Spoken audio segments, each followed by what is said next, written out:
एक ऐसा गांव जहां पे आए दिन बच्चों की लाशें मिल रही हैं। इन लाशों से आखिर किसको फायदा है? आखिर ये बच्चे कब कैसे गायब हो रहे हैं और ये मर क्यों रहे हैं? इन सभी सवालों के जवाब तुम्हें इस कहानी में मिलेंगे जिसका शीर्षक है मृत्यु चक्र, जिसे मैंने खुद लिखा है। मेरा नाम है हर्ष और आप ये कहानी सुनने वाले हैं। इस कहानी का पहला चैप्टर यानी कि फुलवा, एक रहस्यमय गांव की शुरुआत होती है कुछ ऐसे। कहानी शुरू होती है जहाँ पे गांव के सरपंच और उपसरपंच आपस में बात कर रहे होते हैं। बीते कुछ महीनों से इस गांव में बच्चों की लाशें मिलना एक आम सी बात हो चुकी है। बच्चों के माँ बाप और गांव वाले सभी डरे हुए हैं। सबके डर का कारण सिर्फ एक, कहीं अगली लाश उनके बच्चे की ना हो। ये लाशें अक्सर गांव के एक खास तालाब के पास ही मिलती है। अब ये तालाब इतना खास क्यों है? दरअसल इस तालाब के बीचों बीच एक बहुत ही विशालकाय पेड़ है जिसके ऊपर ये लाशें अक्सर लटकी हुई मिलती है। जब से ये मौतों का सिलसिला शुरू हुआ है, सरपंच ने भी अपने तरफ से सभी प्रकार के उपाय करके देख लिए। उन्होंने पूजा करके देख ली, रात में गांव में पहरेदारी बढ़ा के देख ली, लेकिन एक भी उपाय अभी तक काम नहीं आया। जहाँ पे इन्होंने थक हार के पुलिस कंप्लेंट भी करवाई थी, लेकिन पुलिस वालों की तरफ से भी कुछ खास प्रक्रिया देखने को नहीं मिली। ना ही उन्होंने इस केस को इन्वेस्टिगेट किया और ना ही इनसे पूछताछ की। सरपंच सोच ही रहे होते हैं कि अब वो इन चीज़ों के साथ किस तरीके से लड़ाई करेंगे कि तभी एक गांव वाला दौड़ते हुए आता है और कहता है कि सरपंच जी, एक और बच्चे की लाश मिली है। सभी गांव वाले डरे हुए भी थे और क्रोधित भी थे कि पुलिस वाले उन्हें किसी भी प्रकार की कोई मदद नहीं कर रहे हैं। सरपंच निर्णय लेते हैं कि अगले दिन वो फिर एक बार पुलिस स्टेशन जाएंगे, लेकिन अगर इस बार उनकी तकरार को नहीं सुना गया या फिर वाजिब न्याय नहीं दिया गया तो वो उनके ऊपरी ऑफिसर के ऊपर तकरार करेंगे। अगले दिन सरपंच कुछ गांव वालों के साथ पुलिस स्टेशन की तरफ निकल पड़ते हैं, जहां पे वो देखते हैं कि एक नए पुलिस ऑफिसर की वहां पे भर्ती हुई है जिसका नाम है गौतम। बैटमैन कहाँ से बीच में आ गया, सॉरी सॉरी। तो कहानी की तरफ वापस आते हैं, जिसका नाम है गौतम। गौतम ही क्यों निकल रहा है मेरे मुंह से भाई? जिस नए ऑफिसर का नाम है गौतम। गौतम दरअसल एक बहुत ही ईमानदार और बहुत ही स्ट्रिक्ट ऑफिसर है। उसे बिल्कुल नहीं पसंद है कि अगर कोई केस के रिलेटेड एविडेंस को छेड़छाड़ करे या फिर केस से रिलेटेड किसी भी सामान को इधर उधर करे, इनडायरेक्टली कहो, तो गौतम को बिल्कुल पसंद नहीं है कि कोई उसके केस में इंटरप्ट करे। गौतम हमेशा अपने एक हाथों में ग्लव्स पहने रखता था। अपने पर्टिकुलर एक हाथों में वो हमेशा ग्लव्स कैरी करता था, जिसका रीज़न किसी को भी नहीं पता, जिसका रीज़न हमें आगे चल के सीरीज़ में पता चलेगा। तो चलिए बढ़ते आगे। सरपंच वहाँ आते हैं और डायरेक्टली पहले तो वहाँ पे जो कांस्टेबल होता है उसे डांटने लगते हैं कि आपकी वजह से हमारे गांव का एक और बच्चा मारा गया। गौतम इस आवाज़ को सुनता है और बाहर आता है और पूछता है कि इनको क्या तकलीफ़ है और ये इतना चिल्ला क्यों रहा है। ये पुलिस स्टेशन है, कोई भिंडी बाज़ार नहीं है। गौतम पहले तो अपने कांस्टेबल को डांटता है कि तुम लोगों को समझना चाहिए कि अगर कॉमन पीपल तुम पर इतना चिल्ला रहा है तो मतलब तुम कितनी तरह से गलत काम कर रहे हो। गौतम सरपंच जी को बैठने के लिए कहता है और कहता है, बताइए कि आपकी क्या तकलीफ़ है।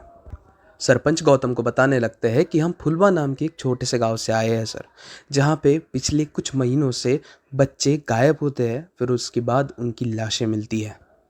गौतम कहता है, ठीक है, आप मुझे शुरू से बताएं कि ये माजरा शुरू कब हुआ या फिर ये चीज़ें शुरू कब होने लगी। सरपंच कहते हैं, आज से तकरीबन 6-7 महीने पहले की ये बात होगी जब ये सब कुछ शुरू हुआ था।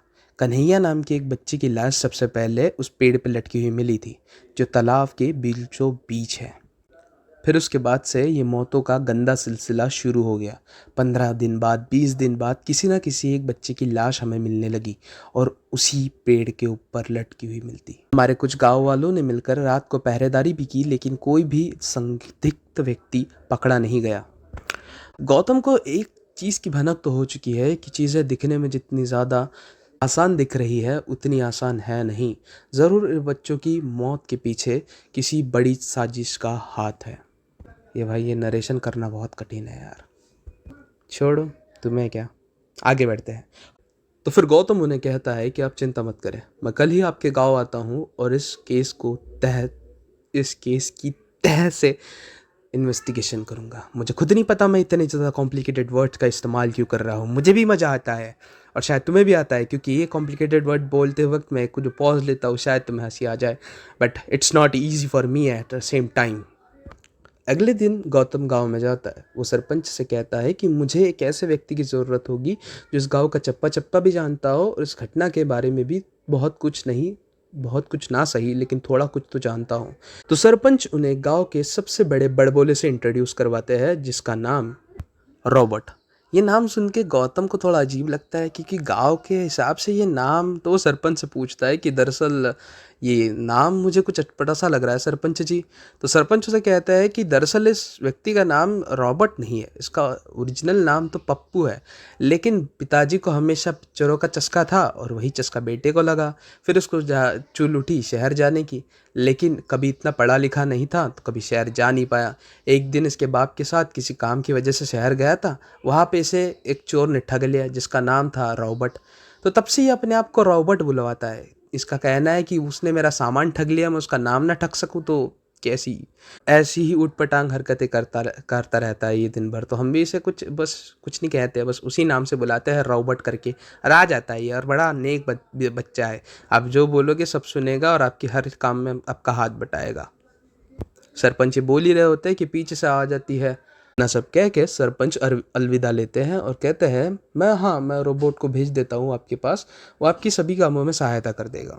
दरवाज़ा बंद करने के बाद गौतम सोचने लगता है, भाई इस गांव में बहुत ही अतरंगी तरह के लोग हैं, पता नहीं मुझे किन किन लोगों से मिलना पड़ेगा इस केस के चक्कर में। तो गौतम अब सब सामान बाहर निकालता है और तब उसे लगता है कि उसे चुपके से कोई देख रहा है मानो, और बहुत ही अजीब तरह का फील होने लगता है गौतम को।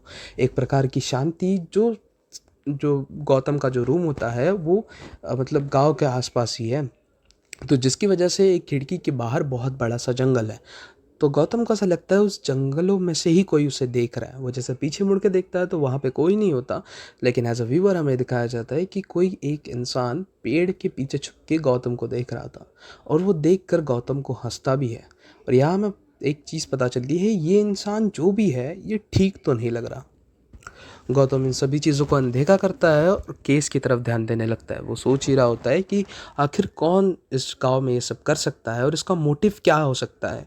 इन सब बारे में वो सोच ही रहा होता है कि तभी गौतम के दरवाजे पर होती है दस्तक, और दरवाजे के बाहर खड़ा होता है रोबोट। रोबोट गौतम को देखते ही कहता है, गुड मॉर्निंग, शायद आप ही ने मुझे बुलाया था। गौतम कहता है, हाँ मुझे तुमसे बहुत ज़्यादा काम है, आओ बैठो। गौतम रोबोट को बैठने को कहता है, फिर उसके बाद उससे पूछने लगता है कि बताओ ये वारदात इस गांव में कब से शुरू होने लगी। रोबोट एक लंबी सांस लेता है और कहता है कि देखिए सर जी, तकरीबन 9 महीने पहले की ये बात है कि जब इस गांव में पहले बच्चे की लाश मिली थी। सभी को बहुत ही ज़्यादा दुख हुआ था और कहीं ना कहीं सबके मन में सवाल था कि आखिर ये लाश यहाँ पे आई कैसे, या फिर मारने वाले ने इसे यही क्यों मारा, क्योंकि वो वहाँ पे जाना ही अपने आप में बहुत ज़्यादा मुश्किल है। वो जो पेड़ है वो तालाब के बिल्कुल बीचों बीच है, और तालाब अपने आप में जितना शांत महसूस होता है उतना महसूस है, मतलब दरअसल वो है नहीं वैसा। मैं आपको कैसे समझाऊँ शब्दों में। वो वो भले ही शांत दिखता है लेकिन वो अपने आप में ऐसा लगता है कि कई कई राज ऐसे दबा के रखे उस तालाब ने। ऐसा लगता है कि सिर्फ एक नहीं, ऐसे अनगिनत जाने गई है उस तालाब में। उस तालाब को देख के कभी भी किसी को खुशी महसूस नहीं हुई, हमेशा एक दुख का ही एहसास हुआ है। गौतम को यही से क्लिक होता है कि शायद उसे अपनी इन्वेस्टिगेशन की शुरुआत तालाब से ही करनी पड़ेगी। वो रोबोट को लेके तालाब की तरफ निकल पड़ता है। रास्ते में जाते हुए वो कुछ लोगों से बातचीत भी करता है ताकि उसे एक कुछ कंक्लूजन मिल सके कि वाकई में इस गांव में हो क्या रहा है, लेकिन उन बातचीत के दौरान उसे कुछ खास पता नहीं चलता। उतने में ही रोबोट पूछता है, अरे अशोक भैया कैसे हो आप, घर में सब ठीक है ना, सुना है भाभी जी की तबीयत बहुत ख़राब है। अशोक कहता है कि हाँ तबीयत तो बहुत ख़राब है, तुम्हें तो पता ही है आजकल एक तो गांव वालों के ताने बुरे लगते हैं उसे, इसलिए वो बाहर ही नहीं निकलती। अच्छा अच्छा कोई नहीं, आप उनका ध्यान रखें। और ये कहते अलविदा ले लेते हैं अशोक से। रास्ते में वो गौतम को बताने लगता है कि अशोक भैया हमारे गांव के एक दूध वाले हैं, बहुत ही अच्छे हैं, लेकिन गांव वाले बहुत ख़राब है, हमेशा उन्हें उनके बच्चे ना होने के कारण ताने मारते रहते हैं। गौतम उस तालाब के पास पहुंच जाता है और जहाँ पे जाने के बाद गौतम को वही सारी चीज़ें महसूस होने लगी थी जो कि रोबोट ने कही थी। वो तालाब वाकई में इतना ज़्यादा निराशाजनक था कि उसे की तरफ देखते ही गौतम को एक बार को लगा कि उसके जीवन में बहुत ही ज़्यादा निराशा है। गौतम ने जैसे तैसे अपने आप को संभाला और आसपास की चीज़ों को देखने लगा ताकि वो किसी प्रकार का कुछ एविडेंस मिले या फिर कुछ सबूत मिले। यहाँ वहाँ देखने के बावजूद भी उसे कुछ इतना खास मिला नहीं। बस उसके हाथ एक चप्पल लग जाती है। वो रॉबर्ट से पूछता है ये चप्पल है किसकी? तो रॉबर्ट कहता है जो आखिरी बार अभी बच्चा मरा था ना, जब उसे ले जा रहे थे तो शायद तब उसकी चप्पल गिर गई होगी। ये उसी बच्चे की चप्पल है। रॉबर्ट ये चीज़ कंफर्म करता है क्योंकि वो रॉबर्ट के थोड़ा करीबी था। मतलब रॉबर्ट उसके साथ खेलता था, कूदता था, क्योंकि यूजुअली बाहर जाना होता नहीं था। तो ज़्यादातर काम खेतों का निपटाने के बाद रॉबर्ट भी गाँव के छोटे छोटे बच्चों के साथ खेलता था। ये चीज़ गौतम को कहीं ना कहीं बुरा फील करती है कि किसी बच्चे की जान चली गई और यहाँ तक किसी भी प्रकार का कोई एक्शन नहीं लिया गया उस चीज़ के ऊपर। गौतम अपने रूम पे वापस आता है और रॉबर्ट से कहता है अगले दिन हम पूरे गांव वालों से पूछताछ करने निकल पड़ेंगे।